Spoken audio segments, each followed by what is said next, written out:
welcome. They came back. Yay. We had a heavy day yesterday. Yes. It was a lot. It was pretty intense. It was. Yeah. Okay, so this one is number 6, do this, and it's in guide concept number 3. I'm going to push you guys back a little bit. And I'm going to sit forward. I'm going to sit forward too. We're coming to you now. Coming to you live. Okay, number 6, do this. Identify moments or activities when you experience flow, motivation, fun, and ease. Describe how you feel and what your performance is like. Internalize concept number 3 until you fully own your role in these experiences. Nice. Number 2, some feel the need at this point to go through and systematically reclaim the joystick from each area of their life that they have allowed control of their internal state. It is not necessary to identify what holds the controller. You can own a universal controller. It's the simplest way to do this.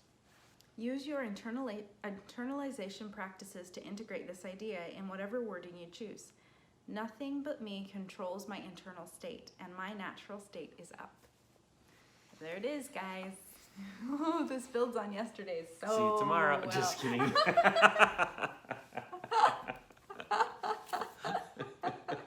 This builds on yesterday's so well. It's like it dovetails. It fits like a glove.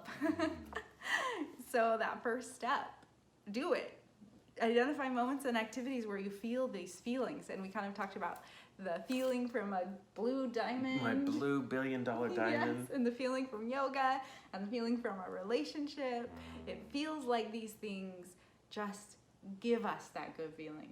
It's what we've been taught. It's what we've practiced. And when you practice something over and over, you believe that it's true. You see evidence. So I used to see evidence all day long, every day, that everything in my life could make me happy or take my happiness away.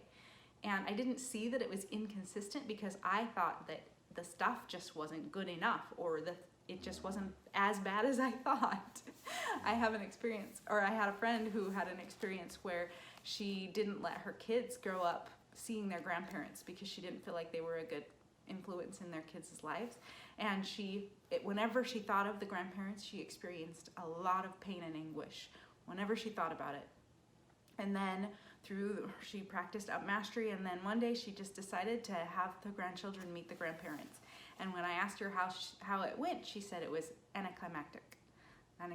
Like, she was like, it was just fine. And I was like, so are you telling me you experienced 12 years of pain thinking about these people and keeping your children from them, and when you actually had them with them, the worst thing was having the kids with the grandparents. It happened, and it was just kind of, it was fine. Like, you see how the things we think are gonna make us so whatever, and then when they actually happen, it's inconsistent. So we need to see the inconsistency, I think, in order to change, for one thing. And then I got excited. I spit on him and I dropped my book. You're just messing with the stuff in my environment now. Just see what happens. No. But it's so, I can get the book. Here, I'll turn for it. You can keep talking. Okay. I'll find it. So just start seeing that it's inconsistent. That's a very big beginning step. Start to see that if you are relying on things to make you happy, or believing that they will make you unhappy, then see the inconsistency of it, and then start to take back your power. Realize you own the joystick. You get to bring that internal feeling, that optimal you, to every circumstance. It's interesting. I'm imagining them doing this first activity where they identify moments or activities where they feel good. Like if I'm thinking about eating ice cream as an example, I'm thinking, when I eat ice cream, it's just so, just awesome. When I go to scan for those activities, what am I thinking? I'm thinking, what makes me feel happy? So that lens just right there, I'm already looking for what's holding the controller outside of me. So I guess, if that's how I view things, you're saying help me identify them. Like I'm thinking through what are all the things where I'm like, yeah, this is great, and I like this, and I like this, and I like this. And then once I get it, then you're saying, own my role in those experiences. Yeah. So figure out what I think is making me happy. Yes. And then change the way I think about it. Yes. That's what you're asking. Yes. Okay. And it's best done with positive feelings. Because if you're feeling down and you're trying to say, oh, I caused this feeling, you're less capable mentally to rewire those patterns. But then, let me ask, because this is what I think I see here. So I was doing this, thinking of things that make me happy, and then I was rethinking the way I view them. But you're not saying, because based on number 2, you're not saying I need to figure out all of the things individually and take my control back from each individual thing. Right. You're saying what? What is that alternative option in number 2? So, for example, if you were to say, so let's say up is yellow. Oh, okay. Let's say up is yellow. Sure. And you Not want blue? to start seeing yellow. Okay, fine. I want to keep my jacket, okay? Okay. Makes you happy, go ahead. Let's say you want to start seeing more yellow in your life. So you could go around and systematically paint everything in your life yellow. Like you could carry a can of paint and paint everything yellow. Okay. Or you could change your lens, the way you see everything, and everything could be yellow. Okay. So when we're saying you don't need to systematically would going around Paint everything painting individually yellow. And then we're not recommending that because that would be messy and smelly. And Okay. No. That's a lot of paint. Yeah. And the result would be less optimal, I think. No. I see why you didn't pick blue, because then you have to paint the sun, and that would be really hard.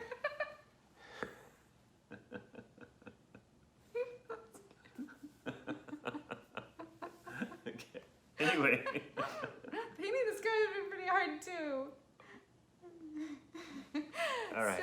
Anyway. So your lens, which you could imagine sunglasses, but sunglasses you would take on and off. A lens, part of your eye. If you change that to be yellow, then everything you will see is yellow. But what you're saying is not that I want to pretend everything is the thing that will make me happy. No, and I tried that. And it doesn't. Okay. What you're saying is, don't allow the view that anything makes me happy or unhappy. Take that control. So I don't need it to be yellow. I don't need it to be blue. I can have my internal state and then pick the best color for the situation. Yep. Kind of like that. Yeah, and that's so why then would we have applications? And Yeah, good question. Why? Yeah, so one reason why is because when we pick an application, say our application is we want more blue things in our lives. Let's say we actually did something like this, not planning to. We went on a walk and we started noticing colors, and we just felt like we saw an inordinate amount of that thing. I think we did, but it was crazy. Like bright red hair, like bright, like things that shouldn't be red were red. Like there was a whole building called the Red Point. Yes, and there was a guy riding a red motorcycle wearing bright red pants, and we apologized. Sorry, guy. Anyway. That's a joke. Yeah, that's a joke. It happened, but it's us. So, but just to refresh again really quick, when you said the universal part here, that's why you're describing if you changed the way you deal with the controller, instead of thinking you have to go claim all of these controllers from all of these different things individually, you just there is one control and you have it. So you don't need to go find anything that has a controller because you have the only control. Yeah? Yes, I call it the universal lens sometimes. Here it's called universal controller, but I call it the universal lens sometimes. That makes sense, because what you just said is it's the way you view everything. Yeah, and in the beginning, when you're just trying to make sense of all of this, you can use individual things to practice on. Oh yeah, that's where you're explaining Yes, with the the application. why application. So what the application does is it narrows your focus to observe that thing specifically. So you're not saying this, I need to fix this thing, then you go to the next thing and fix that thing, and then you're gonna have to be doing applications for the rest of your life. That's not what we're saying. But the reason why we choose the application is because it creates a very simple way to observe. If you have a measurable thing, you're documenting it, and then you observe your state and observe the results, then it gives you some very clear, we call it a feedback loop. Like, what is the feedback? So, does that make sense? Yep, thank you. Okay, I'm good. I'm okay with yellow. Okay. All right, see you guys.